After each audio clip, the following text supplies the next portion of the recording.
Hello guys, हम में से काफ़ी लोगों ने 2021, 2022 में इंडियन मार्केट्स में एग्रेसिवली इन्वेस्ट किया था और आज हमारा एक्सपीरियंस कैसा है। 3 साल जीरो रिटर्न्स, पोर्टफोलियो साइडवेज है और कॉन्फिडेंस पूरा हिल चुका है। और ऊपर से क्या सुनने मिल रहा है? इंडिया ओवर वैल्यूड है, एफआईआईज इंडियन मार्केट से पैसा निकाल रहे हैं, यूएस मार्केट बेटर है, इंडिया एआई की रेस हार रही है, इंडिया की इकोनॉमी एक स्लोडाउन फेज में आ चुकी है। और अब recently HSBC, JP Morgan, Goldman सैक्स, इन सब बड़े बैंक्स ने इंडियन इक्विटीज पे कॉशियस या बियरिश स्टैंस ले लिया है। तो नेचुरली रिटेल इन्वेस्टर्स के दिमाग में कुछ क्वेश्चंस आ चुके हैं। क्या इंडियन स्टॉक मार्केट का बेस्ट फेज खत्म हो चुका है? क्या Indian stock markets over valued है, ओवर हाइप्ड है? और क्या इंडियन स्टॉक मार्केट में इन्वेस्ट करना रिस्की है? और नेचुरली अगर आप सिर्फ हेडलाइंस देखोगे तो डर लगना नॉर्मल है, क्योंकि हेडलाइंस यूजुअली एक्सट्रीम्स पे आती है। बुल फेस में इंडिया अनस्टॉपेबल है और करेक्शन फेस में इंडिया एक डूम स्टोरी है। लेकिन रियलिटी यूजुअली इन दोनों के बीच में होती है और इस वीडियो में हम इमोशंस नहीं लॉजिक यूज़ करेंगे। और एंड में मैं बताऊंगा कैसे मैं अपना पोर्टफोलियो रिस्ट्रक्चर कर रहा हूँ और क्यों मैं 50% इंडिया 50% यूएस अप्रोच फॉलो करने वाला हूँ। क्योंकि स्मार्ट इन्वेस्टिंग का मतलब सिर्फ पैट्रियोटिक होना नहीं होता, रैशनल कैपिटल एलोकेशन करना होता है। देखो, 2020 के बाद मार्केट एक यूफोरिया फेस में आ गया था।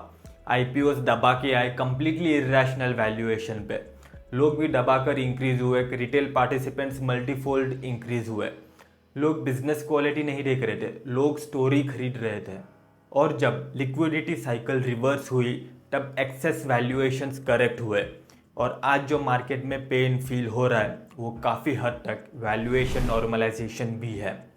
लेकिन एक अब मेन पॉइंट ये है कि जो ग्लोबल बैंक्स इंडियन इक्विटीज़ के अगेंस्ट बोल रहे हैं, क्या वो सही है? चलो उनके एक एक आर्ग्यूमेंट्स देखते हैं।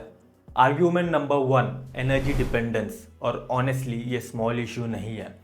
इंडिया अपना ऑयल रिक्वायरमेंट्स का मेजॉरिटी पोर्शन इंपोर्ट करता है और जब ग्लोबल क्रूड प्राइसेस स्पाइक कर जाए, इंडिया डायरेक्टली इम्पैक्ट फील करता है। रिसेंट मिडल ईस्ट और ईरान के कॉन्फ्लिक्ट में एग्जैक्टली यही हुआ। क्रूड ऑयल प्राइसेस स्पाइक किए और इंडिया मल्टीपल इश्यूज फेस कर रहा है। इन्फ्लेशन, करेंसी पे प्रेशर, हाई इंपोर्ट बिल, लो कॉर्पोरेट मार्जिन्स। लेकिन इन्वेस्टिंग में एक डिफरेंस समझना ज़रूरी होता है, short term stress versus long term collapse. देखो, मैं इंडिया को एक हाई ग्रोथ इमर्जिंग इकोनॉमी मानता हूँ, but with real macro risk. और इसी वजह से डाइवर्सिफिकेशन इम्पॉर्टेंट हो जाता है, क्योंकि अगर आपका पूरा पोर्टफोलियो इंडिया में ही है तो आप economy risk, currency risk, policy risk सब एक ही कंट्री में कॉन्सेंट्रेट कर रहे हो। देखो, लोग सिर्फ इनोवेशन साइड पे फोकस करते हैं, कंजम्पशन साइड कंप्लीटली इग्नोर कर देते हैं। इंडिया दुनिया की one of the largest digital market consumption है और इसीलिए टेक जाइंट्स भी इंडिया में एग्रेसिवली इन्वेस्ट कर रहे हैं, डेटा सेंटर्स में, क्लाउड इंफ्रास्ट्रक्चर और डिजिटल इकोसिस्टम में। और इंडिया एआई एडॉप्शन में मैसिव रोल प्ले करेगा। देखो, इंडिया क्रिएटर या जो एआई इनोवेशन साइड में है उसमें तो पक्का नहीं है, लेकिन इम्प्लीमेंटेशन प्लस एडॉप्शन इकोनॉमी बन सकती है और इन्वेस्टिंग के पर्सपेक्टिव से ये साइड भी काफ़ी रिटर्न्स दे सकती है। तीसरा आर्ग्यूमेंट है इंडियन मार्केट्स एक्सपेंसिव है। ये आर्ग्यूमेंट हमेशा दिया जाता है जब भी करेक्शन आता है, लेकिन अब अगर हिस्टोरिकल कॉन्टेक्स्ट में देखो, डेटा को देखो, तो इंडियन मार्केट्स की वैल्यूएशन अभी कंप्लीटली इरेशनल नहीं है। एक्चुअली मेजर ओवर वैल्यूएशन कुछ स्पेसिफिक कंपनीज में आया है। वो कंपनीज जिन्होंने आईपीओस लाए, जो नरेटिव ड्रिवन कंपनीज हैं, जो लॉस मेकिंग कंपनीज है, उनकी ओवर वैल्यूएशन हो चुकी थी और उन्हीं में प्राइस करेक्शन आया है। सारे स्टॉक्स में प्राइस करेक्शन नहीं आया और ये समझना इम्पॉर्टेंट है, क्योंकि लॉन्ग टर्म में प्राइस और वैल्यू दोनों सेम चीज़ नहीं होती। नेक्स्ट आर्ग्यूमेंट है रुपी डेप्रिसिएशन और ऑनेस्टली ये न्यू इशू नहीं है। देखो, इमर्जिंग मार्केट की करेंसी लॉन्ग टर्म में ग्रेजुअली डेप्रिशिएट होगी ही और इसी वजह से डोमेस्टिक इन्वेस्टिंग एक हिडन रिस्क क्रिएट करती है। देखो, नॉमिनल में आपको रिटर्न अच्छा दिखेगा, लेकिन करेंसी आपकी परचेजिंग पावर धीरे धीरे रेड्यूस कर देगी। इसीलिए मैं पर्सनली ग्लोबल डाइवर्सिफिकेशन बहुत इंपॉर्टेंट मानता हूँ। और मैं पर्सनली क्या कर रहा हूँ, मैं पर्सनली अपना पोर्टफोलियो 50-50 स्ट्रक्चर कर रहा हूँ। 50% इंडिया, 50% यूएस। देखो, इसमें देशभक्ति वगैरह का कोई संबंध नहीं है, ये मेरा स्ट्रैटेजिक मनी एलोकेशन है। इंडिया मुझे देता है growth, manufacturing expansion, consumption opportunity, demographic advantage, लेकिन इंडिया में रिस्क भी काफ़ी है।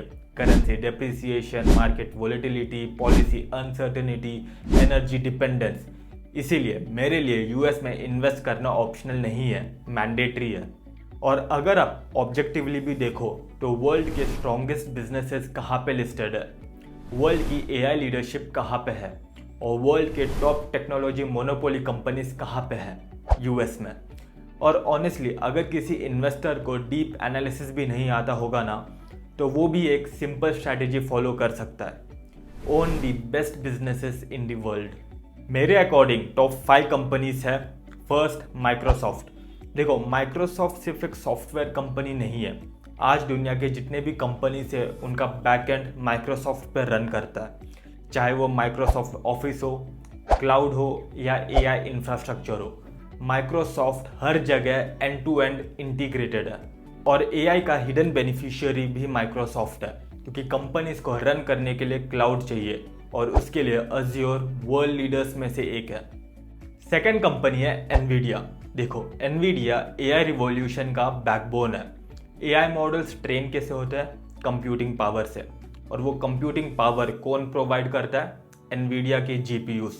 देखो, आज दुनिया की ऑलमोस्ट हर मेजर एआई कंपनी एनवीडिया के चिप्स यूज करती है, इसीलिए एनवीडिया का रोल बहुत पावरफुल है। थर्ड कंपनी है अमेजॉन। देखो, अमेजॉन को लोग मोस्टली ई कॉमर्स कंपनी या शिपिंग कंपनी समझते हैं, लेकिन उसका एक्चुअल बिजनेस बहुत बड़ा है और काफ़ी अलग ही है। देखो, अमेजॉन का AWS बिजनेस जो है वो इंटरनेट का बहुत बड़ा पार्ट रन करता है। Startups, apps, AI companies, cloud infrastructure सब AWS यूज़ करते हैं। फोर्थ कंपनी है मेटा। मेटा एक अटेंशन बिजनेस में है। बिलियंस ऑफ लोग daily WhatsApp, Facebook, Instagram use करते हैं, और जहाँ अटेंशन होता है वहाँ एडवर्टाइजिंग मनी भी फ्लो करती है। फिफ्थ कंपनी है गूगल, जो अल्फ़ाबेट के नाम से जानी जाती है। इनका बिजनेस मॉडल सिंपल है, इंटरनेट की इंफॉर्मेशन डिस्कवर करना। बिलियंस ऑफ लोग कुछ भी सर्च करने के लिए गूगल यूज़ करते हैं, और गूगल सिर्फ सर्च इंजन नहीं है, ये एक ऐप्स है, ये एक एंड्रॉयड है, ये एक यूट्यूब है, ये एक क्लाउड इंफ्रास्ट्रक्चर है। ये सब अल्फ़ाबेट का पार्ट है। मतलब सिंपल लैंग्वेज में अल्फ़ाबेट इंटरनेट इकोनॉमी का फाउंडेशनल लेयर है, और इसीलिए ये स्टॉक्स लॉन्ग टर्म में होल्ड करने के लिए लॉजिकल है, क्योंकि आप सिर्फ स्टॉक्स नहीं खरीद रहे हो, आप ग्लोबल डिजिटल इकोनॉमी का एक पार्ट ओन कर रहे हो। और एक बात आप समझो, ये सिर्फ यूएस मशीन्स नहीं है, ये ग्लोबल कैश फ्लो मशीन्स है। इनडायरेक्टली आप global digital consumption, global digital adoption, digital infrastructure own कर रहे हो। अब आते हैं मेन क्वेश्चन पे, इन्वेस्टर्स को करना क्या चाहिए। देखो, मैं पर्सनली एक्सट्रीम नैरेटिव्स अवॉइड करता हूँ। ना इंडिया अनस्टॉपेबल है, ना इंडिया डूम्ड है। रियलिटी यूजुअली बैलेंस्ड होती है। और नेक्स्ट डेकेड की विनिंग स्ट्रैटेजी है strong Indian exposure, strong US exposure and AI first thinking. और सेकेंड इंपॉर्टेंट थिंग, अगर आपका मेजॉरिटी पैसा इंडियन स्टॉक मार्केट में लगा हुआ है तो पैनिक मत करो। हेडलाइंस यूजुअली एक्सट्रीम्स में होती है, और जब ऐसे सिचुएशन आते हैं इमोशंस यूजुअली अनकंफर्टेबल होते हैं। एंड में एक लाइन हमेशा याद रखो, मार्केट का काम है आपको इमोशनली टेस्ट करना, कभी यूफोरिया, कभी फियर, कभी जीरो रिटर्न्स। लेकिन लॉन्ग टर्म वेल्थ यूजुअली वही क्रिएट करते हैं जो साइकिल सर्वाइव करते हैं। कमेंट्स में बताओ, आप सिर्फ इंडिया में ही इन्वेस्ट करते हो या यूएस में भी इन्वेस्ट करते हो, और क्या आप अगर यूएस में इन्वेस्ट करने का सोच रहे हो तो वो कौन सी कंपनी से। कमेंट्स में बताइए, मैं उस पर डिटेल वीडियो लाऊंगा, हम सबको उसका फ़ायदा होगा। अगर आप ऐसे ही deep dive practical investing videos देखना चाहते हो तो सब्सक्राइब इन्वेस्ट विद कार्तिक। मैं एवरी वीक ऐसे स्ट्रॉन्ग फाइनेंशियल वीडियोस लेकर आता हूँ, जिससे मैं मेरी स्ट्रैटेजी क्या है मैं बताता हूँ, और आपको भी उसका फ़ायदा हो सकता है। Till then, stay smart, stay fitter, see you soon.